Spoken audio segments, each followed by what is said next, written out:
Hello बच्चों, कैसे हैं आप लोग। आई होप बच्चों आप सब अच्छे होंगे और आपकी पढ़ाई बहुत अच्छी चली होगी। तो बच्चों ये हमारा लेक्चर नंबर 1 है, क्लास 7 के चैप्टर नंबर 3 डाटा हैंडलिंग का। इस लेक्चर के अंदर हम एक्सरसाइज 3.1 के क्वेश्चन नंबर 1 से लेकर क्वेश्चन नंबर 4 तक के क्वेश्चंस को डिस्कस करेंगे और उन्हें सीखेंगे। आई होप बच्चों आपने चैप्टर 1 और चैप्टर 2 की वीडियोस देख ली होगी। नहीं देखी तो मैं नीचे डिस्क्रिप्शन में प्लेलिस्ट का लिंक दे दूंगा, तो आप वहां से पहले की वीडियोस को देख सकते हैं। तो चलिए स्टार्ट करते हैं। तो एक्सरसाइज 3.1 स्टार्ट करने से पहले हम इस चैप्टर का थोड़ा बहुत इंट्रोडक्शन कर लेते हैं। तो सबसे पहले आता है डाटा हैंडलिंग। डाटा हैंडलिंग से मतलब क्या होता है, ठीक है। अब डाटा क्या होता है, सबसे पहले तो डाटा का मतलब होता है इंफॉर्मेशन का कलेक्शन, ठीक है। आपने इंफॉर्मेशन को एक जगह पे कलेक्ट कर रखा है। अब वो काफी ज्यादा सारी इंफॉर्मेशन हो सकती है, जैसे कि आप इस एग्जाम्पल के थ्रू समझते हैं इसको। देखो यहाँ पे सिटीज दे रखी है कुछ, अहमदाबाद, अमृतसर, बैंगलोर, चेन्नई, दिल्ली, जयपुर, जम्मू, मुंबई, ठीक है। इन सारी सिटीज का टेम्परेचर यहाँ पे दे रखा है, ठीक है। और वो किस डेट का दे रखा है, 26/2006 का, ठीक है। तो आपने देखो यहाँ पे एक इंफॉर्मेशन को कलेक्ट कर कर एक टेबल के रूप में उसे रिप्रेजेंट कर रखा है, ठीक है। जैसे अहमदाबाद का टेम्परेचर, अमृतसर का टेम्परेचर। अहमदाबाद का टेम्परेचर एक इंफॉर्मेशन है, फिर अमृतसर का टेम्परेचर एक इंफॉर्मेशन है, फिर बैंगलोर का टेम्परेचर एक इंफॉर्मेशन है। तो इन सारी इंफॉर्मेशन को कलेक्ट करके उसको एक टेबल के रूप में प्रेजेंट कर रखा है, रिप्रेजेंट कर रखा है। इसे ही डाटा हैंडलिंग कहते हैं, ठीक है। सारी इंफॉर्मेशन को कलेक्ट कर लेना, उसको फिर हम डाटा बोलेंगे, और फिर उस डाटा को टेबल्स के रूप में, टेलीमार्क्स के रूप में, ग्राफ्स के रूप में, चार्ट के रूप में रिप्रेजेंट करना, उसे हैंडलिंग कहते हैं, ठीक है। तो डाटा हैंडलिंग मतलब डाटा को अरेंज करके उसको रिप्रेजेंट करना। डाटा को कलेक्ट करो, डाटा को कलेक्ट करने के बाद उसको अरेंज करके उसको इन टेबल्स के रूप में, ग्राफ्स के रूप में रिप्रेजेंट करना, इसी को डाटा हैंडलिंग कहते हैं, ठीक है। अब जैसे कि ये एक डाटा है, ठीक है, सिटीज का टेम्परेचर, ये एक पूरा डाटा हो गया, ठीक है, जिसको मैंने अरेंज कर रखा है, ठीक है। ये भी एक डाटा हो गया, ठीक है। इसमें फुटबॉल वर्ल्ड कप 2006 की इंफॉर्मेशन स्टोर है, ठीक है। इसमें ये लिखा हुआ है यूक्रेन ने सऊदी अरेबिया को 4-0 से हराया, स्पेन ने ट्यूनेशिया को 3-1 से हराया। तो ये सारी की सारी इंफॉर्मेशन को हमने कलेक्ट करके रखा हुआ है, तो ये एक पूरा डाटा हो गया, ठीक है। ये एक डाटा हो गया, ये 1 वीक का एक डाटा हो गया। एक क्लास है, क्लास का एक डाटा है ये, ठीक है। इसमें लिखा हुआ है मंडे को कितने बच्चे एब्सेंट थे, ट्यूसडे को कितने बच्चे एब्सेंट थे, वेडनेसडे को कितने बच्चे एब्सेंट थे। तो इस तरीके से आपने, ये एक पिक्टोग्राफ है, ठीक है, ये एक पिक्टोग्राफ है। तो पिक्टोग्राफ के रूप में आपने इस डाटा को रिप्रेजेंट करा है, ठीक है। तो ये सब कुछ डाटा के एग्जाम्पल्स हो गए, डाटा हैंडलिंग के एग्जाम्पल हो गए। अब हम करते हैं आगे। अगला आता है organisation of data. Organisation of the data का मतलब क्या होता है, डाटा को कंस्ट्रक्ट करना, मतलब इंफॉर्मेशन को कलेक्ट करना। इंफॉर्मेशन को कलेक्ट करके उसको एक बड़ा सा डाटा बना के उसको टेबल्स के रूप में, ग्राफ्स के रूप में रिप्रेजेंट करना, इसे ही कहते हैं ऑर्गेनाइजेशन ऑफ डाटा, ठीक है। जैसे कि आप एक एग्जांपल के रूप में यहाँ पे देख सकते हो, मिस नीलम, ये क्लास टीचर है, ये चाहती है कि how children had perform in English test. तो मिस नीलम एक क्लास टीचर है, इन्होंने अपनी क्लास के अंदर एक इंग्लिश का टेस्ट कराया और वो ये देखना चाहती है कि बच्चों ने इंग्लिश के टेस्ट में कैसे परफॉर्म करा। तो फिर वो एक इस चीज का डाटा बनाना चाहती है, ठीक है। तो उसको ये डाटा बनाने के लिए उनको एक काम करना पड़ेगा। उनको क्या करना पड़ेगा, पहले सब बच्चों के टेस्ट को चेक करना पड़ेगा, सबके टेस्ट को चेक करना पड़ेगा। फिर उसके बाद वो उस टेस्ट को चेक करने के बाद उन सबके मार्क्स को एक जगह पे लिख लेंगी, ठीक है। फिर मार्क्स को लिख लेंगी, फिर उसके बाद एक लिस्ट बनाएंगी। उस लिस्ट के अंदर बच्चों के रोल नंबर, बच्चों के नाम और उसके आगे बच्चों के मार्क्स को लिखेंगी, ठीक है। तो इस तरीके से उन्होंने स्टेप बाय स्टेप करा। स्टेप नंबर 1 में टेस्ट चेक करा, ठीक है, स्टेप 1 में उन्होंने टेस्ट को चेक करा। स्टेप 2 में उन्होंने क्या करा, सारे मार्क्स को एक जगह पे लिख लिया। स्टेप 3 में उन्होंने एक लिस्ट बनाई जिसके अंदर उन्होंने सबसे पहले रोल नंबर को मेंशन करा, फिर उसके बाद नेम्स को मेंशन करा, ठीक है, और फिर उसके बाद मार्क्स को मेंशन करा, ठीक है। रोल नंबर, फिर नेम्स और फिर मार्क्स, ठीक है, तो ये पूरा एक प्रोसीजर हो गया, स्टेप 1, स्टेप 2, स्टेप 3। इस पूरे प्रोसेस को, इस पूरे प्रोसीजर को ऑर्गेनाइजेशन ऑफ डाटा कहते हैं। ठीक है, ऑर्गेनाइज करना डाटा को कंस्ट्रक्ट करना, डाटा को बनाना, डाटा को ऑर्गेनाइज करना। ठीक है, तो जितना भी डाटा हमारे पास आता है, चाहे वो किसी भी चीज का डाटा हो, उसको अच्छे से पहले ऑर्गेनाइज करा जाता है, फिर उस डाटा को भेजा जाता है। ठीक है, उसके बाद अगला टॉपिक आता है रेंज। रेंज क्या होता है? The difference between the highest and the lowest observation. Highest और लोवेस्ट ऑब्जर्वेशन के बीच जो डिफरेंस होता है उसे रेंज कहते हैं। ठीक है, इसको एग्जांपल के थ्रू समझते हैं। जैसे कि इसी एग्जांपल पे आ जाओ। यहाँ पे ये आपके सारे मार्क्स लिखे हुए हैं। अब इसमें देखो कि सबसे हाईएस्ट ऑब्जर्वेशन कौन सी है। तो सबसे हाईएस्ट ऑब्जर्वेशन है आपकी ये। सबसे हाईएस्ट मार्क्स 48 है। ठीक है, 23, 35, 48, 30, 25 इन सब में सबसे हाईएस्ट मार्क कितने हैं? 48। ठीक है, उसके बाद अब आपको सबसे लोवेस्ट ऑब्जर्वेशन ढूंढनी है। ठीक है, तो सबसे लोवेस्ट ऑब्जर्वेशन कौन सी है इसमें? 13। ठीक है, 13 सबसे लोवेस्ट ऑब्जर्वेशन है। ठीक है, अब हाईएस्ट ऑब्जर्वेशन में से लोवेस्ट ऑब्जर्वेशन को कर देना है माइनस। ठीक है, तो 48 में से 13 को माइनस कर देना है, तो क्या आएगा आपके पास? 8 में से 3 गया 5 और 4 में से 1 गया 3, 35। तो इसे क्या बोलते हैं? रेंज। क्या बोलते हैं? रेंज। रेंज क्या होता है? हाईएस्ट ऑब्जर्वेशन और लोवेस्ट ऑब्जर्वेशन का डिफरेंस। ठीक है, तो हाईएस्ट में से लोवेस्ट को माइनस कर दो, आपके पास रेंज आ जाएगा। तो इस पूरे डाटा की जो रेंज है वो कितनी है? 35। जब भी आपको क्वेश्चन में बोला जाएगा कि आप रेंज निकालो, तो आपको क्या करना है? आपको हाईएस्ट ऑब्जर्वेशन ढूंढना है, फिर आपको लोवेस्ट ऑब्जर्वेशन ढूंढना है और फिर उन दोनों का डिफरेंस कर देना है, तो आपके पास उस डाटा का रेंज निकल कर आ जाएगा। ठीक है, अगला टॉपिक है अरिथमेटिक मीन। अरिथमेटिक मीन क्या होता है? द एवरेज और arithmetic mean simply mean is defined as follows.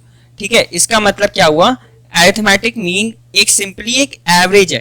ठीक है, एक टाइप का एवरेज। जैसे कि आपके पास नंबर्स को दिए रखे होते हैं, तो आपको उसका एवरेज निकालने के लिए जो बोला जाता है, एवरेज का मतलब अरिथमेटिक मीन ही होता है। ठीक है, तो जब आप नंबर्स का एवरेज निकालते हो तो उसका मतलब अरिथमेटिक मीन आप उसका निकाल रहे हो। चाहे आपको 5 ऑब्जर्वेशंस दे रखी हो, चाहे आपको 10 ऑब्जर्वेशंस दे रखी हो, चाहे आपको 15 ऑब्जर्वेशंस दे रखी हो, आप हर किसी का एवरेज निकाल सकते हो, हर किसी का मीन निकाल सकते हो। ठीक है, तो मीन का फॉर्मूला क्या होता है? मीन का फॉर्मूला होता है sum of all observations divided by number of observations. ठीक है, आपको क्या करना है? सबसे पहले उन सारी ऑब्जर्वेशंस का सम करना है। सम को आपको यहां लिखना है ऊपर, फिर जितने आपने ऑब्जर्वेशंस लिए उससे आपको डिवाइड कर देना है।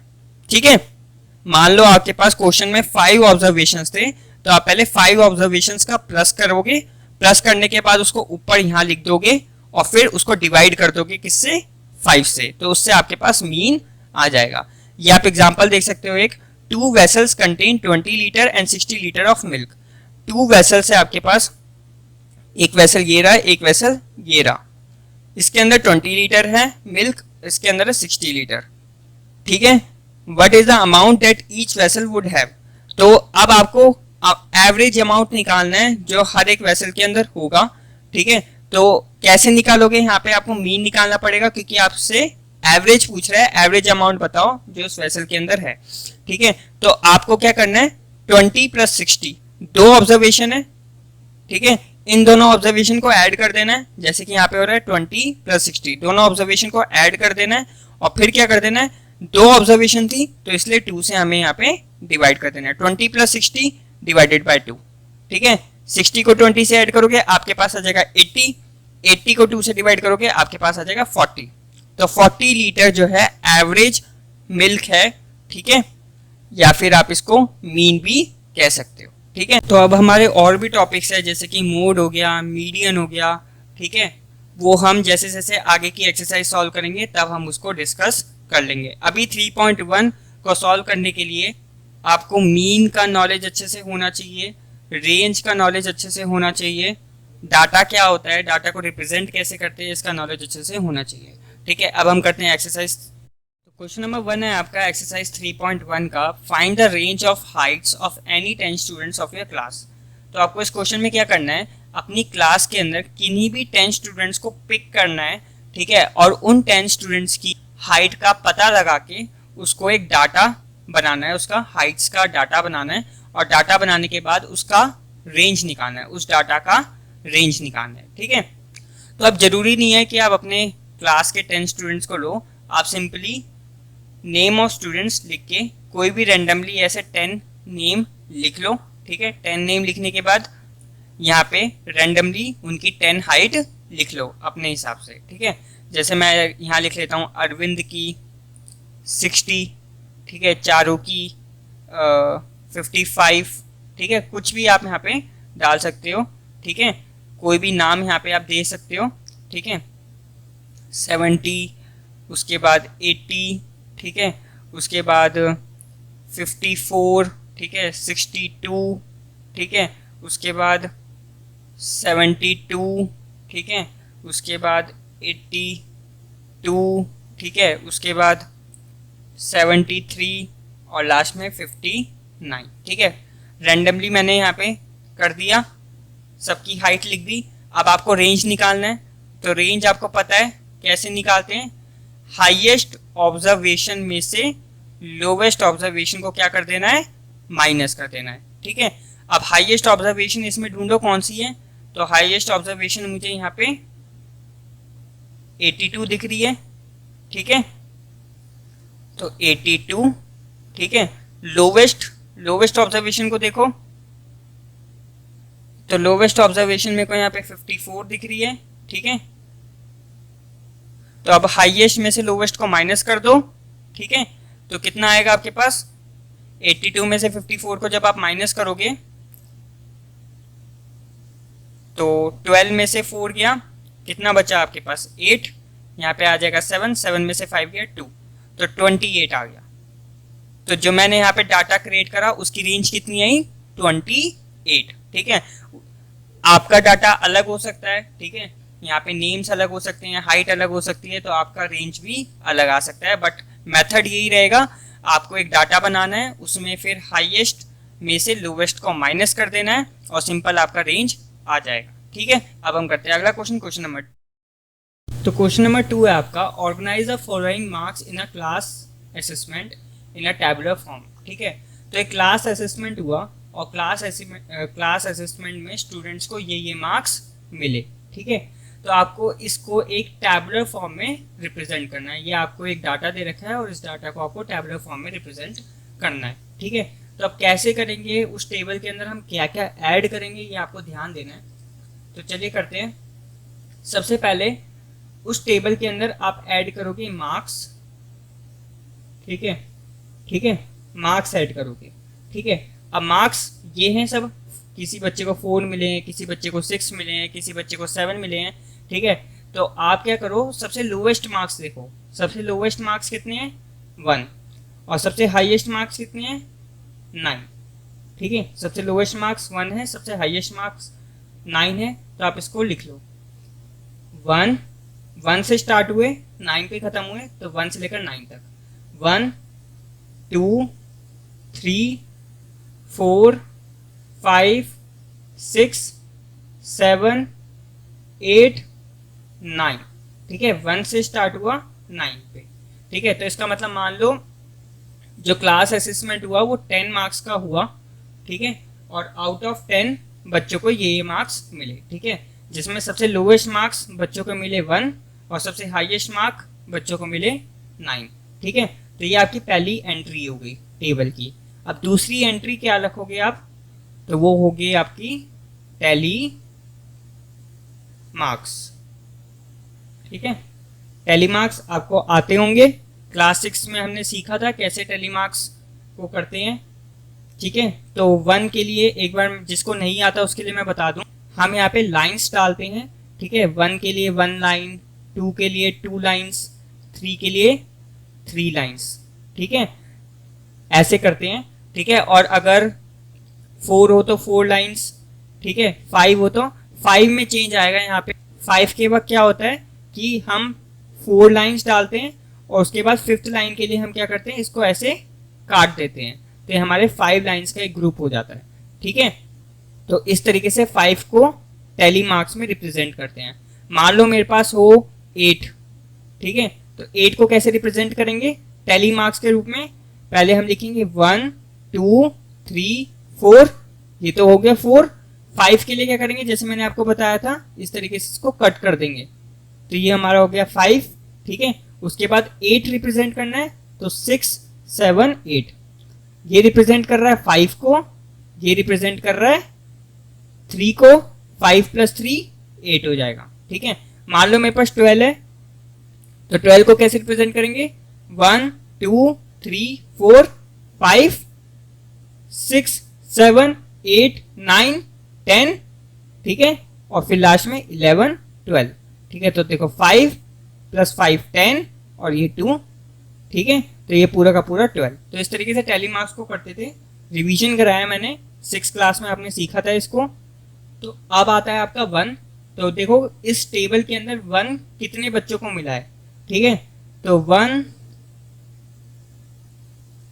एक ये रहा, सिर्फ एक ही बच्चे को 1 मिला है। ठीक है, तो हम यहाँ पे लिखेंगे ओनली 1, ओनली 1 स्टूडेंट, तो इसलिए ओनली 1 लाइन। ठीक है, अब 2 मार्क्स कितने बच्चों को मिले हैं, 1 2, बस 2, ओनली 2 स्टूडेंट है जिनको 2 मार्क्स मिले हैं। ठीक है, तो 2 स्टूडेंट है ओनली, तो इसलिए यहाँ पे सिर्फ 2 लाइन्स। ठीक है,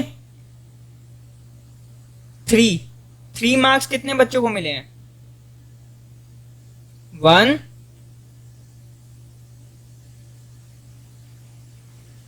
ओनली 1 स्टूडेंट को 3 मार्क्स मिले हैं।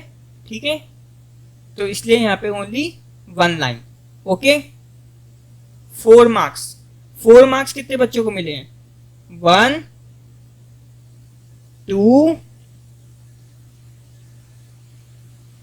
3। ठीक है, 3 बच्चे हैं, 3 स्टूडेंट्स हैं जिनको 4 मार्क्स मिले हैं, इसलिए यहाँ पे 1 2 3 स्टूडेंट्स को 4 मार्क्स मिले हैं। 5 मार्क्स कितने स्टूडेंट्स को मिले हैं, 1 2 3 4 5, तो टोटल 5 स्टूडेंट्स हैं जिनको 5 मार्क्स मिले हैं। ठीक है, तो 1 2 3 4 और 5 के लिए ऐसे कट करना है। ठीक है, अब आते हैं 6 पे। 6 कितने बच्चों को मिले, 1 2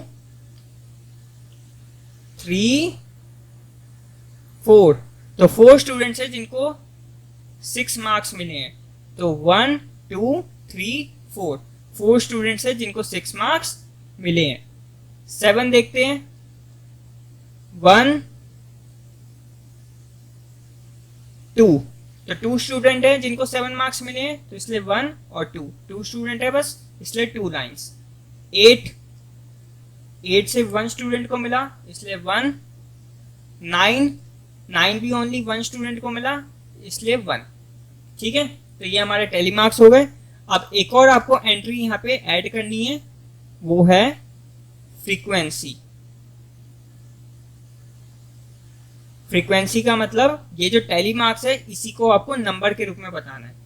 तो 1 मार्क 1 स्टूडेंट को मिले थे 1, 2 मार्क 2 स्टूडेंट को मिले थे 2, 3 मार्क्स 1 स्टूडेंट को मिले थे 1, 4 मार्क्स 3 स्टूडेंट को मिले थे 3, 5 मार्क्स 5 स्टूडेंट को मिले थे। ठीक है, 1 2 3 4 और 5 ये, तो 5 स्टूडेंट्स। 6 मार्क्स 4 स्टूडेंट को मिले थे, 7 मार्क्स 2 स्टूडेंट को मिले थे, 8 मार्क्स 1 स्टूडेंट को और 9 मार्क्स भी 1 स्टूडेंट को। ठीक है, तो ये हो गया आपका डाटा। इसको यहाँ पे पूरा लाइंस बना देना है आपको और अच्छे से इसको रिप्रेजेंट करना है। तो आपको 3 एंट्रीज डालनी है, मार्क्स, टैली मार्क्स और फ्रीक्वेंसी। ओके, अब इस डाटा को देखकर आपको कुछ क्वेश्चंस का जवाब देना है। सबसे पहला क्वेश्चन है, which number is the highest, कौन सा नंबर है जो सबसे हाईएस्ट है। तो हाईएस्ट नंबर हमारा क्या है, 9। ठीक है, तो तो 9 आ गया इसका। Which number is the lowest, सबसे लोवेस्ट नंबर कौन सा है, तो 1 हमारा सबसे लोवेस्ट नंबर है 1, ठीक है। What is the range of the data, range बताना है इस डाटा का, तो रेंज मैंने आपको पहले भी बताया था, हाईएस्ट ऑब्जर्वेशन में से लोवेस्ट ऑब्जर्वेशन माइनस करना है। हाईएस्ट ऑब्जर्वेशन कौन सा है 9, लोवेस्ट ऑब्जर्वेशन कौन सा है 1, ठीक है। तो हाईएस्ट माइनस का लोवेस्ट इक्वल टू 8, ठीक है। तो यहाँ पे आपका 8 आया, इसका मतलब इस डाटा का जो रेंज है वो क्या है 8, ठीक है। अब लास्ट हमें निकालना है अरिथमेटिक मीन, ठीक है। तो मीन के लिए क्या फॉर्मूला होता है, sum of observations divided by number of observations. Observations क्या है, ये सारी ऑब्जर्वेशंस हैं, तो इन सब को आपको करना पड़ेगा ऐड, ठीक है। अब ऐड कैसे करोगे, तो इसका मदद लेते हैं हम। 1 कितनी बार आया था 1 बार, तो ओनली 1 बार लिख दिया हमने, ठीक है। 2 कितनी बार आया था 2 बार आया था, प्लस का 2 प्लस का 2, ठीक है। आपको इन सभी को ऐड करना है, ठीक है। तो हम इसका मदद लेंगे इस डाटा का। 3 कितनी बार आया था 1 बार, तो प्लस का 3, ठीक है। 4 3 बार आया था, प्लस का 4 प्लस का 4 प्लस का 4, ठीक है। 5 बार आया था, plus 5 plus 5 plus 5 plus 5 plus 5, ठीक है, 5 बार लिख दिया। 6 4 बार आया था, प्लस का 6 प्लस का 6, ठीक है, फिर प्लस का 6 प्लस का 6, ठीक है, 4 बार कर दिया। 7 2 बार आया था, 8 1 बार और 9 1 बार। 7 2 बार आया था, 8 1 बार आया और 9 1 बार, ठीक है। इन सबको सम कर देना है और फिर डिवाइड कर देना है नंबर ऑफ ऑब्जर्वेशन से। कितनी ऑब्जर्वेशन है हमारे पास 1 2 3 4 5 6 7 8 9 10 11 12 13 14 15 16 17 18 19 20, तो डिवाइड कर देंगे 20 के साथ। जब आप इन सबको ऐड करोगे तो आपको मिलेगा यहाँ पे 100, ठीक है। 100 अपॉन में 20, जब 100 को 20 से डिवाइड करोगे आपके पास आएगा 5, ठीक है। तो 5 इसका मीन आ गया। तो इस तरीके से क्वेश्चन होना था। अब हम करते हैं अगला क्वेश्चन। तो क्वेश्चन नंबर 3 है आपका, find the mean of first 5 whole numbers, ठीक है। तो आपको फर्स्ट 5 होल नंबर्स का मीन निकालना है। होल नंबर्स कौन से होते हैं, जो 0 से स्टार्ट होते हैं, ठीक है। तो फर्स्ट 5 यानी कि आपके होल नंबर्स हो गए 0 1 2 3 4, ठीक है। 1 2 3 4 5, ये आपके 5 होल नंबर्स हो गए, ठीक है। मीन का फॉर्मूला क्या है, sum of observations divide bye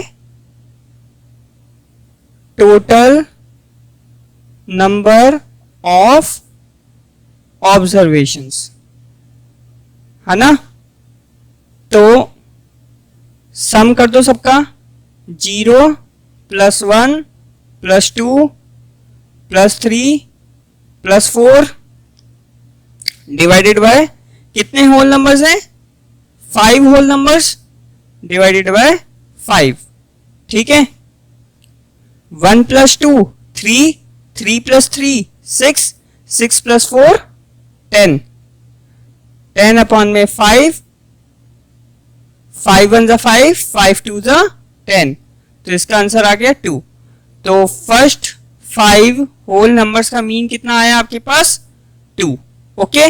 अब हम करते हैं क्वेश्चन नंबर 4। तो क्वेश्चन नंबर 4 है आपका, a cricketer scores the following runs in 8 innings. एक क्रिकेटर है जो 8 इनिंग्स को खेलता है, ठीक है, 8 मैचेस खेलता है। उन 8 मैचेस में उसका ये स्कोर रहता है, फर्स्ट मैच में 58 रन, सेकेंड मैच में 76 रन, थर्ड मैच में 40 रन। इसी तरीके से वो टोटल 8 मैचेस खेलता है और उन 8 मैचेस का स्कोर आपको यहाँ पे दे रखा है, ठीक है।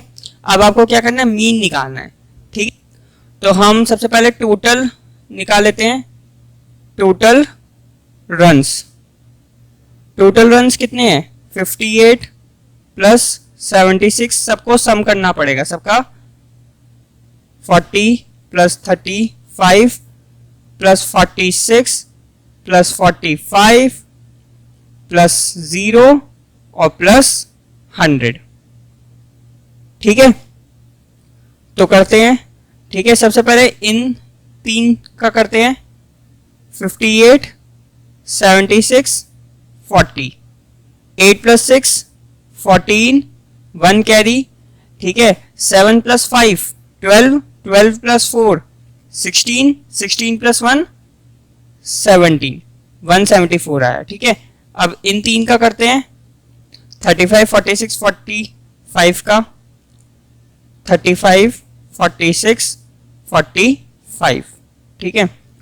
5 प्लस 6 11, 11 प्लस 5 16, 1 कैरी, ठीक है। 6 नीचे आ गया, 1 कैरी ऊपर चला गया। उसके बाद 4 प्लस 4 8, 8 प्लस 3 11, 11 प्लस 1 12, ठीक है। अब ये 0 की तो कोई वैल्यू है नहीं, इसमें 100 भी आप जोड़ लो, ठीक है। तो ये आ जाएगा 6 2 और 1 प्लस 1 2। तो अब हम इसको और इसको भी जोड़ लेते हैं, 226 और 174, 6 plus 4 10, 1 carry, 7 plus 2 9, 9 plus 1 10, 1 carry, 2 plus 1 3, 3 plus 1 4, 400 आ गया। तो टोटल रन्स कितने हुए, 400, ठीक है। उसके बाद हम लिखेंगे टोटल इनिंग्स, टोटल इनिंग्स कितनी है 8, ठीक है। उसके बाद मीन, मीन के लिए क्या करना पड़ेगा, टोटल रन्स को हमें टोटल इनिंग से डिवाइड करना पड़ेगा, ठीक है। यही फॉर्मूला है आपका। तो 400 अपॉन में 8, ये कितना आ जाएगा, 400 को जब आप 8 से डिवाइड करोगे आपके पास आ जाएगा 50, ठीक है। डिवाइड करके दिखा देता हूँ यहाँ पे वैसे, 400, ठीक है। 8 5 जा 40, ये खत्म हो गया, ठीक है। ये जो 0 आया ये हमने इधर लगा दिया, तो 50 रन्स ऑन एन एवरेज, ठीक है, उसका मीन था, ठीक है। तो ये जितनी भी 8 इनिंग्स में उसने रन बनाए, इसका एवरेज रन या फिर मीन कह सकते हो आप, कितना है 50 रन्स, ठीक है। तो इस तरीके से ये क्वेश्चन होना था। तो इस वीडियो में इतना ही। अगर आपको ये वीडियो पसंद आई हो तो प्लीज़ नीचे वीडियो को लाइक कर दीजिए, और अभी तक अगर आपने इस चैनल को सब्सक्राइब नहीं करा तो प्लीज़ चैनल को सब्सक्राइब कर दीजिए। अगर आपको कोई भी क्वेश्चन में डाउट हो तो प्लीज़ नीचे कमेंट करिए, मैं आपके कमेंट का आंसर जल्द से जल्द देने की कोशिश करूँगा। So thanks for watching, keep supporting, keep loving, keep growing.